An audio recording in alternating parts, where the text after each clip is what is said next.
श्री कृष्ण कहते हैं, जिंदगी तुम्हें नहीं मिली, तुम जिंदगी को मिले हो।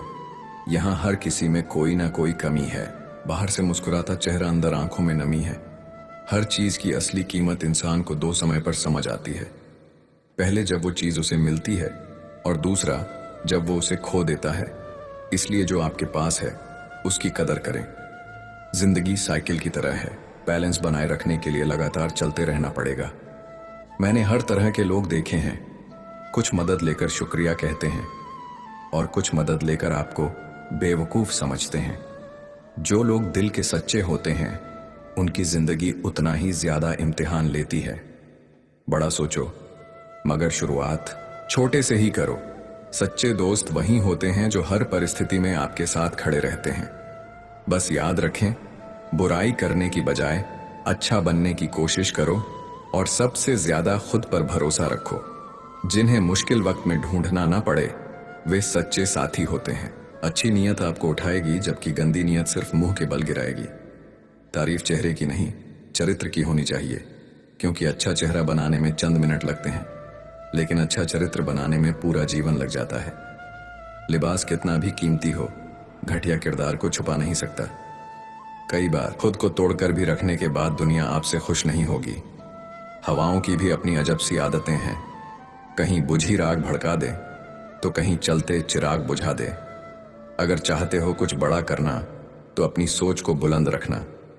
कमजोर सोच इंसान को गिराती है और उसके इरादों को कमजोर बनाती है। जिंदगी में रिश्तों को घड़ी की सुई की तरह बनाए रखें। कोई फर्क नहीं पड़ता कि कोई तेज है और कोई धीमा, मायने रखता है जुड़े रहना। साइलेंट मोड पर सिर्फ फोन अच्छा लगता है, रिश्ते नाते और दोस्त नहीं। क्या खूबसूरत मजबूरी है, गमले में थपेड़ों की तरह रहना है और बढ़ना भी नहीं। लोगों की बकवास का जवाब न देने वालों को कमजोर मत समझना।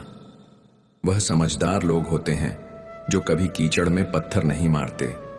श्री कृष्ण कहते हैं कि इंसान के धैर्य और धर्म की असली परीक्षा तब होती है जब जीवन में कठिनाइयां आती हैं। जब समय आपके विरुद्ध हो तो सबसे अच्छा होता है शांत रहना। अगर आज समय बुरा चल रहा है तो यह निश्चित है कि कल बेहतर समय आएगा। आपको केवल निस्वार्थ भाव से अपने कर्तव्यों का पालन करते रहना चाहिए, क्योंकि यही आपके नियंत्रण में है। हमारे कर्मों का परिणाम क्या होगा और कब मिलेगा यह तो केवल परमात्मा ही जानता है। श्री कृष्ण कहते हैं, धर्म के लिए लड़ना सीखो, धर्म का काल बनना सीखो और अपनों के लिए त्याग करना सीखो।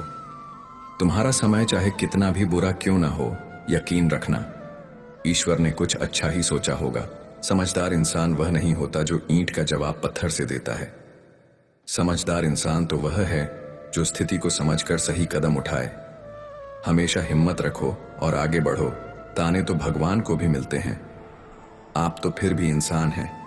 इंसान ही इंसान का रास्ता काटता है। बिल्लियां तो यूं ही बदनाम हैं। भोला इंसान हमेशा धोखा खा जाता है क्योंकि वह गलत लोगों पर भरोसा कर लेता है। शारीरिक कष्टों का सहना उतना कठिन नहीं होता जितना मानसिक कष्टों का। कभी कभी खो भी जाना चाहिए, यह देखने के लिए कि तलाश करने कौन आता है।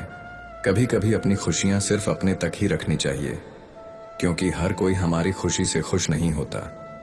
जिंदगी में कुंभकर्ण जैसा एक भाई भी जरूर होना चाहिए, जो परिणाम पता होने के बावजूद भी हमारा साथ ना छोड़े।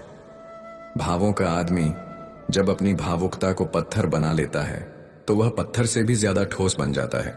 छाता और दिमाग सिर्फ तभी काम करते हैं जब वे खुले हों। बंद होने पर दोनों बोझ लगने लगते हैं।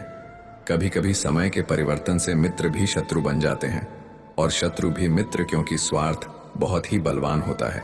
सादगी से महंगा कोई गहना नहीं है, शायद इसीलिए हर किसी ने इसे पहनना नहीं है। सबसे ज्यादा अर्थ उन शब्दों के निकाले जाते हैं जो कहे ही नहीं गए होते हैं। आप जो करना चाहते हैं वह करें, बहस जरूर कर लें। यह मत सोचिए कि लोग क्या कहेंगे, क्योंकि लोग तो तब भी कहेंगे जब आप कुछ नहीं करेंगे। तीर्थ पर ही क्यों ढूंढते हैं ईश्वर को, वह तो वहां भी मौजूद है जहां आप गुनाह करते हैं। इंसान का स्वभाव इस तरह है कि जो लेकर जाना है उसे जोड़ रहा है और जो यहीं रह जाना है उसे छोड़ रहा है। एक समय की बात है, एक गांव में मोहन नाम का व्यक्ति अपनी पत्नी सुनीता और 2 बच्चों के साथ रहता था। मोहन बहुत मेहनती और लगनशील व्यक्ति था। उसने अपनी जिंदगी में कड़ी मेहनत करके एक अच्छा खासा कारोबार खड़ा कर लिया था। उसकी गांव में अच्छी प्रतिष्ठा थी और वह अपने परिवार के लिए हर सुख सुविधा जुटाने में लगा रहता था। मोहन का सपना था कि वह अपने बच्चों को शहर में पढ़ाए, बड़ा मकान बनाए और उन्हें सारी दुनिया की खुशियां दे सके। वह दिन रात अपने कारोबार को बढ़ाने में लगा रहता ताकि और ज्यादा संपत्ति जुटा सके। उसके घर में हर समय नए सामान और कीमती चीजें आती रहती थीं। परिवार में भी सब लोग खुश थे, लेकिन मोहन की यह दौड़ खत्म नहीं हो रही थी। वह हमेशा अधिक से अधिक जोड़ने के पीछे भाग रहा था। एक दिन गांव में एक महात्मा जी का आगमन हुआ। गांव वाले उन्हें सुनने के लिए इकट्ठा हुए। मोहन और उसका परिवार भी वहां पहुंचा। महात्मा जी ने प्रवचन शुरू किया और बोले, इंसान का स्वभाव इस तरह है कि जो लेकर जाना है उसे छोड़ रहा है और जो यहीं रह जाना है उसे जोड़ रहा है। मोहन को यह बात अजीब लगी। उसने महात्मा जी से पूछा, महात्मा जी, इसका क्या अर्थ है? मैंने अपनी पूरी जिंदगी अपने परिवार के लिए मेहनत की है, क्या यह गलत है? महात्मा जी ने प्यार से मुस्कुराते हुए कहा, बेटा, मेहनत करना और परिवार के लिए सोचना बिल्कुल गलत नहीं है, लेकिन तुमने कभी सोचा है कि जब तुम इस संसार को छोड़कर जाओगे तो क्या साथ ले जाओगे? ये घर, संपत्ति, धन, दौलत सब यहीं रह जाएगा। जो वास्तव में तुम्हारे साथ जाएगा वह है तुम्हारे अच्छे कर्म, तुम्हारे संस्कार और तुम्हारे द्वारा किया गया परोपकार। महात्मा जी ने एक उदाहरण दिया। मान लो अगर तुम्हें कल ही इस संसार से जाना हो तो क्या तुम अपने साथ यह सारा धन और संपत्ति ले जाओगे? नहीं, मोहन ने कहा, तुम अपने साथ ले जाओगे अपने कर्म, अपने द्वारा किए गए अच्छे काम और लोगों के दिलों में तुम्हारे प्रति जो सम्मान और प्यार है, यही असली दौलत है। यहां एक महत्वपूर्ण बात यह है कि सच्ची खुशी हमेशा अपने कार्यों में होती है। हमेशा याद रखें कि जीवन का असली अर्थ उस खुशियों में है जो हम दूसरों के चेहरे पर लाते हैं। असली धरोहर वही होती है जो हम अपने अच्छे कार्यों और संबंधों के माध्यम से छोड़ते हैं। इसलिए अपने कामों को अच्छे बनाओ और हर किसी से प्रेम करो। यही सच्चा जीवन है, यही सच्ची दौलत है। मोहन के मन में यह बात गहराई से घर कर गई। उसने महसूस किया कि वह केवल अधिक संपत्ति जुटाने में लगा रहा, लेकिन अपने परिवार और समाज के लिए कुछ अच्छा करने का अवसर खो दिया। उसने सोचा कि अगर उसने अपने बच्चों को केवल धनवान बना दिया, लेकिन सही संस्कार और जीवन जीने की कला नहीं सिखाई, तो उसकी सारी मेहनत व्यर्थ हो जाएगी।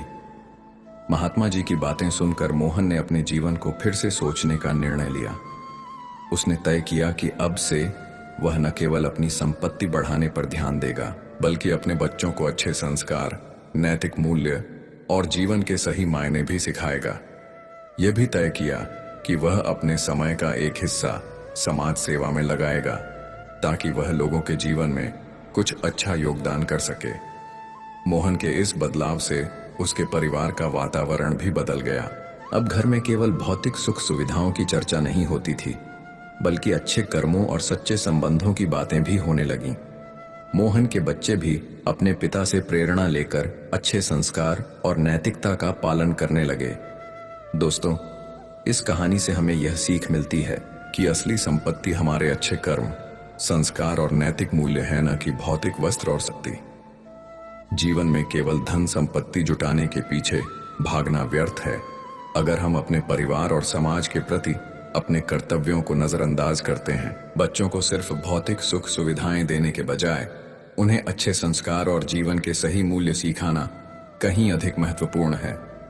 जिंदगी की सुंदरता इस बात में नहीं है कि आप कितना खुश रहते हैं, बल्कि इस बात में है कि कितने लोग आपकी वजह से खुश रहते हैं। दुनिया में सबसे ताकतवर इंसान वही होता है जो धोखा खाकर भी दूसरों की मदद करना नहीं छोड़ता। कश्तियां उन्हें डुबाती हैं जिनके इरादे डगमगा जाते हैं। जिनके दिल में नेक नियत होती है, उनके लिए ईश्वर भी रास्ता बना देते हैं। अपनी अच्छाई पर इतना भरोसा रखो कि जो भी तुम्हें खोएगा यकीनन रोएगा। व्यक्ति का असली व्यवहार देखना हो तो उसे सम्मान दो। अगर उसकी आदत देखनी हो तो उसे स्वतंत्र कर दो। नियत देखनी हो तो कस दो, और गुण देखना हो तो उसके साथ कुछ समय बिताओ। मृत्यु का डर केवल उन्हीं को होता है जिनके कर्मों में दाग होते हैं। हम श्री कृष्ण के भक्त हैं। हमारे खून में ही यह विश्वास है कि संसार का यही नियम है। जहां संयोग है वहां वियोग भी है।